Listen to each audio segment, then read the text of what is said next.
ভুল হওয়া একটি শিক্ষা, আর সঠিক হওয়া একটি অভ্যাস। মানুষের সবচেয়ে বড় শক্তি তার ইচ্ছা শক্তি। ভালোবাসা কি? যারা বোঝে না তাদের কাছে টাইম পাস, যারা এটা নিয়ে খেলা করে তাদের কাছে গেম, যাদের নেই তাদের কাছে স্বপ্ন, যারা এটা বোঝে তাদের কাছে জীবন, আর যারা এটা হারিয়ে ফেলে তাদের কাছে কষ্টের সাগর। মানুষ দুটো সময় চুপ থাকে, যখন তার কথা বলার মতো কিছু থাকে না, অথবা তার বলার মতো অনেক কিছু থাকে কিন্তু সে এমন কোনো আপন মানুষ খুঁজে পায় না যাকে সে কিছু বলতে পারবে। এই চারজন আপনার শত্রু। এরা কেউ আপনার ভালো চায় না। প্রথম তারা যারা আপনার সামনে হাসে কিন্তু পেছনে আপনার ক্ষতি করতে চায়। দ্বিতীয় যারা আপনার সফলতা সহ্য করতে পারে না। তৃতীয় যারা আপনার পরিশ্রম ও পরিশ্রমী মনোভাবকে তুচ্ছ করে, অবজ্ঞা করে। চতুর্থ যারা সুযোগ পেলে আপনাকে দুর্বল দেখতে চায়। এদের চিনে রাখুন, কারণ শত্রুদের শক্তি কখনোই অবহেলা করা উচিত না। তাই নিজের আত্মরক্ষার জন্য প্রস্তুত থাকা উচিত। একবার এক গ্রামে দুই বন্ধু বাস করত, রমেশ এবং সুশীল। রমেশ ছিল খুব পরিশ্রমী, সত্যবাদী এবং ন্যায়পরায়ণ, আর সুশীল ছিল কিছুটা আলস্যপ্রবণ এবং সবসময় নিজের সুবিধার জন্য অন্যদের ক্ষতি করত। এক সময় তারা দুজনেই পৃথক জীবনযাত্রা শুরু করলো।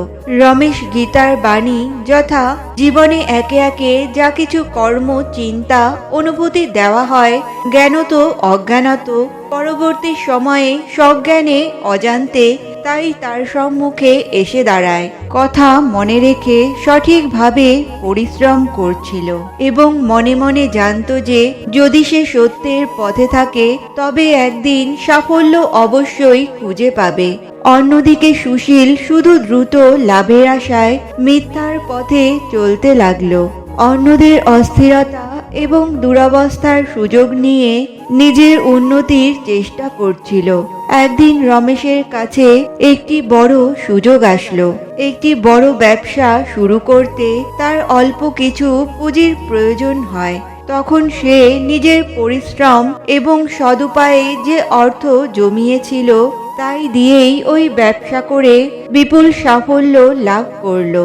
অন্যদিকে সুশীল অন্যের টাকা লুটে নিজের জন্য অর্থ জমিয়েছিল, তাই সময়ের প্রতিক্রিয়া স্বরূপ তার পুরনো কর্ম তার কাল হয়ে দাঁড়ালো।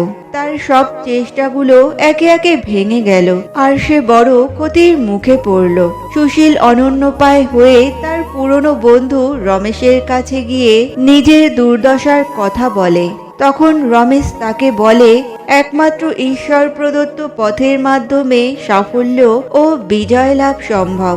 এরপরে সুশীল তার বন্ধু রমেশের পরামর্শে সত্যের পথে চলতে শুরু করে, আর ধীরে ধীরে তার জীবনও বদলে যায় সাফল্যে।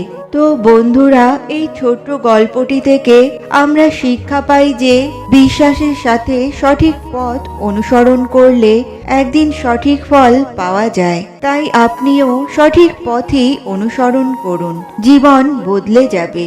বাহ্যিক প্রকৃতি হলো আভ্যন্তরীণ প্রকৃতির বৃহৎ রূপ। আমাদের আভ্যন্তরীণ অবস্থা বাহ্যিক পৃথিবীর সাথে সম্পর্কিত। আমাদের মনের শান্তি এবং অস্থিরতা বাহ্যিক প্রকৃতিতে প্রতিফলিত হয়। যদি আমরা নিজের মধ্যে শান্তি আনতে পারি তবে বাইরের পৃথিবীও শান্তিপূর্ণ হবে।